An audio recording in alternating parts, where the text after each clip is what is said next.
Yes. Or do you think because it's so easy to create a Facebook ad, they will bump that one? No, they will definitely increase. We're seeing it. It's been happening for years, and it's happening more and more and more and more. These ads are actually the only, as far as I know, perfect competition marketplace besides like eBay out there right now. They're actually traded as commodities through open exchanges where people put bids in, and whoever the algorithm dictates is the highest expected value based on the bids and the likelihood of getting clicks, and all these other factors, historical advertiser quality. It's every time one extra person gets into bidding on, say, a search term, everyone's price goes up a little.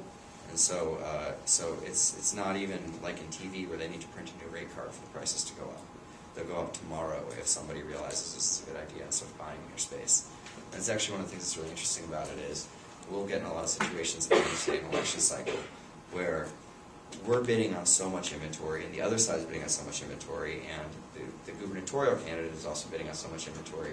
The prices will go from $2 per thousand to $25 per thousand in a matter of 4 hours. And where the actual math then becomes, can we make them burn more money? If I have more money and my client has more money in their bank account than the opponent does, we'll drive up their costs all day long and spend money just so that they burn their bank account. Can you speak for a moment to the difference between doing these Facebook ads as a CPC, which is the cost per click, yes, as opposed to a cost per impression?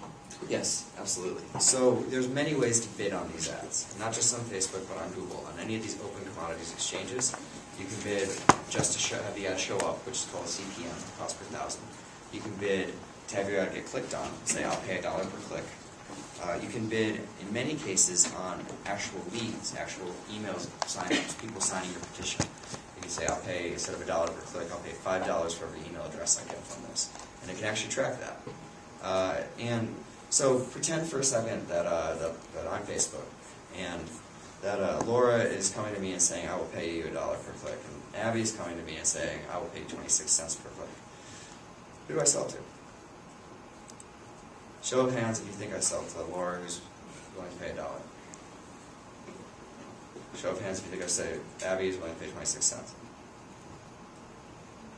How many of you think the answer is, I don't know?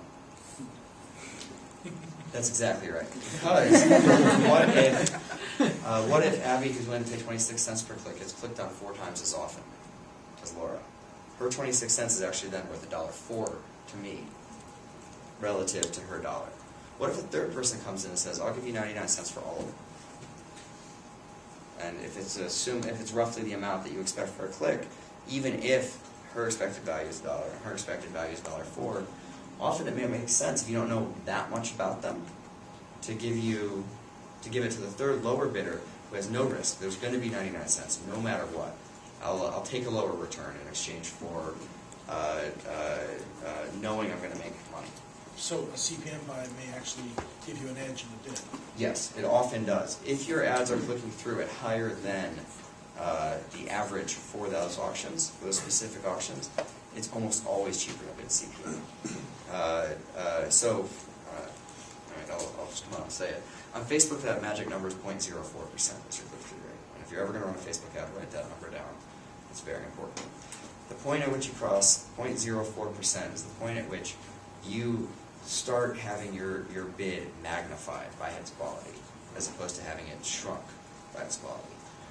So if you have a 0.08% click-through rate instead of a 0.04%, if instead of 1 in 2,500 people click on it, it's 1 in 1,200 people click on it, then you pay half as much for your clicks. Now, if you're willing to then, on top of that, say, I'll take all the risk on me, Facebook, don't worry about this, I'll bid CPM, you get it even a little cheaper than that. And if you can get it higher, you can get it up to 12.12% click-through rate, you're now spending 1/3 as much on your ads, impression for impression and click for click, click for click, not impression for impression, as you have before. On Google, the numbers are very, very, very different, and there's a lot of different kinds of Google ads. There's the banner ads, the search ads, the Gmail ads, the behaviorally targeted ads, the contextually targeted ads. They all have their own numbers, and it would sort of be wrong if I said what they were, because they would change literally issue to issue. But as you have ad campaigns going, and as they get better and sharper and more crystallized, and as your return on investment gets better and better, at some point you're going to want to switch. At some point, as your click-through rate goes up and your cost per click stops to diminish, switch over to paying just to run the ads. Do you know they're going to work? And you can get them a lot cheaper by bearing the risk on yourself. The behavioral targeting, as opposed to some other targeting, I think might be worth exploring. Sure. Actually, does it make sense for me to go through the standard online ad targeting formats? Sure, that'd be great. Okay. So we'll start with the really easy stuff. We just showed you Facebook ads. It's mostly demographic targeting. It's based on registration data. Google search ads are the other really common first kind of ads people buy because they're kind of idiot-proof. If you put any effort in it, they have a good ROI. Those are ads where the way it works is someone, when you Google something, you're asking a question of the internet. I can pay to have my answer be one of the answers. So if the search term is immigration reform, people literally type in, I want to buy ads on the word immigration reform. Anytime it's searched, the algorithm determines what order to put those ads in. Search ads are great for list growth because often people are actually trying to find a way to get involved. Often it's the most zealotous activists, and especially early on, if it's, say, 2 years before something's going to happen and they're still looking at it, if something has been tabled and they're still Googling about it, those people are zealots. Then there's contextual targeting, which is if you're on Gmail, those are the ads you're seeing in your inbox. Those are also based on keyword bids, but they're based on the presence of the words on a page. So rather than saying, I want someone who is searching for information about immigration reform, you say, I want someone who's reading an article that contains the phrase immigration reform. You can actually do patterns of words. You can say, I want people who are reading articles that contain one of these 20 words and none of these other words. So, for instance, if you were trying to target around gay issues on the pro-equality side of it, you would want to exclude terms that were used by the other side. You would want to exclude derogatory terms. That's a great way to end up on a site that is advocating the wrong way. You would want to exclude, you might want to bid very specifically on terms that are sort of lingo specific, like LGBT. You don't hear conservative use that phrasing ever. You never hear, if you use the word, for instance, pro-life, you'll end up on both pro-life websites and pro-choice websites. But if you use the word pro-choice, you almost always just end up on pro-choice websites, which the right never uses pro-choice. Then there's placement targeting, which is, I want to buy an ad in the New York Times, so I buy an ad on the New York Times. There's geo-targeting, which says, I want to buy ads in DC, so you buy ads in DC. There's behavioral targeting, which is, instead of it being based on someone reading the New York Times today, or someone consuming, going to a liberal blog, it says, I want to target people who have been to liberal blogs in the past month.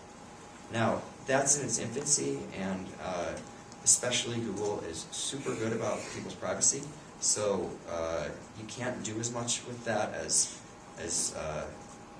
the human brain immediately goes to, like, oh, they can track what I'm doing and target me off of it.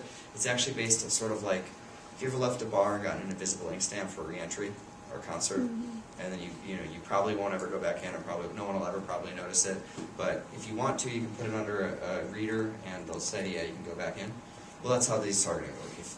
If someone owns a liberal blog, they can put a stamper on their site, and it can say, like, for instance, if your organization wants to target people who visit your site but didn't sign up for the emails, asking if they would like to sign up for the emails. You put the invisible ink stamp there, and then as those people go around the internet and are at YouTube, YouTube has a reader. And if it says they've been to your site, and you're bidding for people who've been to your site, even though you're not buying YouTube necessarily, even though you're not buying CNN, you can follow one of your visitors as they go from YouTube to CNN with ads being like, hey, did you mean to finish the donation you started?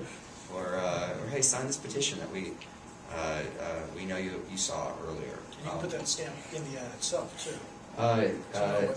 Not with Google. Some networks will let you do that. Some networks will actually let you put it in your email, in your HTML email, so you can target your email list with ads when they're elsewhere.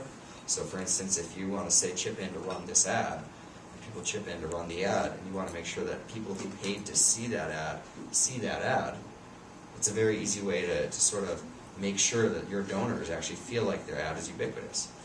In fact, you see this an enormous amount on Amazon and on big retail sites now, where you'll go look at a new digital camera, and all of a sudden you start noticing ads for that exact digital camera all over the internet for the next week and a half.